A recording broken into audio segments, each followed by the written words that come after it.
My sub-team is the programming sub-team. What it does is it makes the robot function how the other team wants it to do, like drive and be able to shoot a ball. The time in the off season is you go to the Java workshops that we hold at our school to learn the basics of it, and the time during the build season is every day after school working on the programming.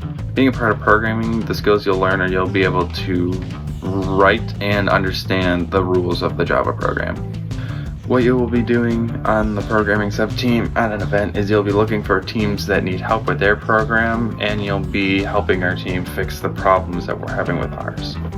People should join the programming sub-team because it is essential to making the robot be able to function at the competitions. And people who should join and be the best fit are people who can go out on their own to learn information instead of having to be led through every single step. But those people should also be able to accept ideas from other people in working groups.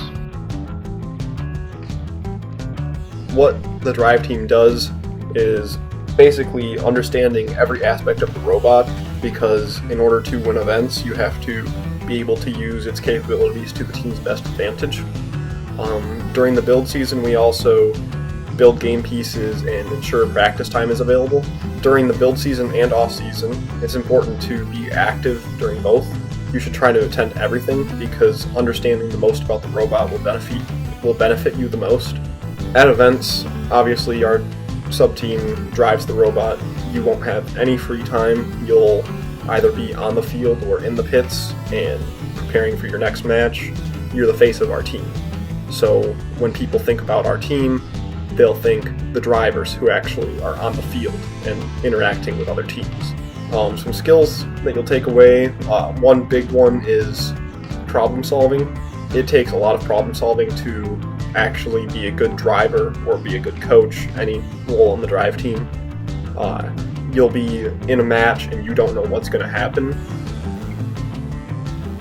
Marketing and PR is the face of Red Thunder Robotics. We control how the public perceives our team. There will be workshops for new members of marketing to learn photography and videography, taking and editing, Photoshop, and professional writing. During build season, it is always good to have a member of marketing and PR attending the build days, to take photo and video, to update our social media and our website, and to let the public know what we are doing. This is also the case during off-season, to keep the public updated on what events we are attending and what workshops we are hosting. At events, members of marketing and PR take photo and video and update our social media. After each event, we make a video highlighting what our team did at that competition. Fabrication in robotics basically means we build the robot. We take the design from our design sub-team and we build the robot as close to their specifications as possible. Now, there is a definitive cutoff point when the robot needs to be done by, but you're never really done building the robot. There's always modifications and stuff to add to it to make it better, and the robot's always breaking down and we always got to fix it. One of the ways we achieve this short build season is with practice and preparation in the pre-season. One of the things we can do is attend different workshops in the summer. There's fabrication workshops, there's welding ones, for example. The time commitment for fabrication, especially in robotics, is very, very heavy, but it's worth it. After a while in the robot, fabrication is a very satisfying subject to be in because you get to physically see the fruits of your labor. So we, as a sub-team, ensure that all of the moving parts, informational hubs, or any other electrical component is both power and communication. We have to invest some time into it in order to do everything the way that we want to have it. I always suggest about 60 hours per person, which isn't much when you account for how we have more than 6 weeks of build time.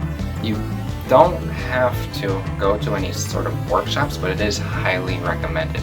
At this event, you have to be on call in case the robot goes wrong. If you feel like you have a future in this, such as electrical engineering, this is probably the sub-team for you.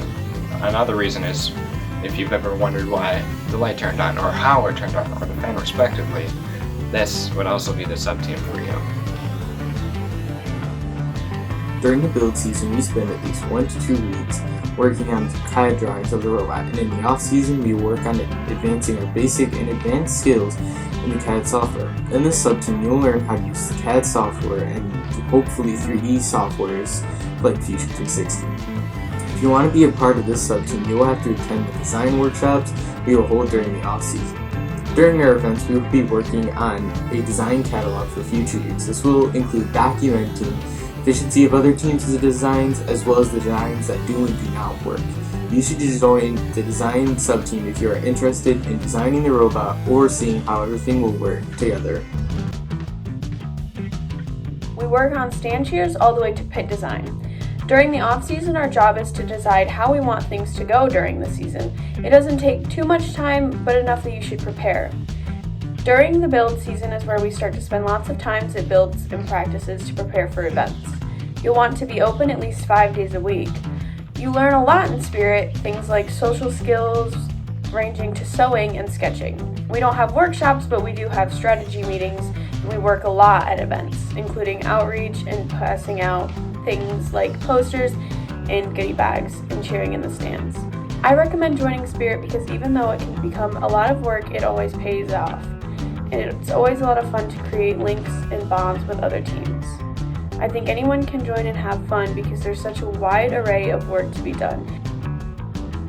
Scouting as a whole, in its simplest form, is really just data collection. So it's collecting those numbers on the other teams at matches, and it's then taking those numbers and finding a way to use them to both help the drive team during games and regular, competition games, but then also a very big part of it is to help with the alliance selection if we get that far and do that well. So it's helping you figure out which teams are the most important, which teams do the best in which aspects, and what we really want to look for in a team. So what I would say to you if you're considering joining scouting is to definitely do it, especially if you really like numbers, you're good at staying organized, and if you aren't good at staying organized, it definitely forces you to get organized. Most of the time, scouting is spent in season. I mean, you can't really figure out what information pieces you need to collect unless you know the game.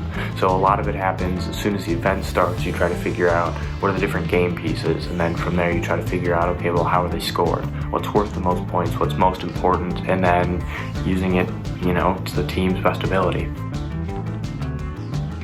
The safety sub-team makes sure that everyone is doing their job correctly and carefully. They make sure that everything is documented and that if there's ever an emergency, someone is there and knows what to do. Working on the sub-team takes a lot of energy and especially a lot of time. I would say both on and off season, about 30 to 40 hours. Within the safety sub-team, you will learn lots of different special skills, but I think the most important one that I have definitely learned is leadership. Stepping into the sub-team, you have to learn how to talk to the other peers on your team. Some workshops you definitely have to attend while being part of the safety sub-team are the tool trainings, any and all of them that are being held, so that you're able to, if needed, go through it yourself last minute. You have to be able to go through the trainings of bloodborne pathogens in case of emergency, and you're the only one near who can be able to take care of the situation. The safety sub-team mostly just enforces the rules at events. Why join safety? That's like the easiest answer ever.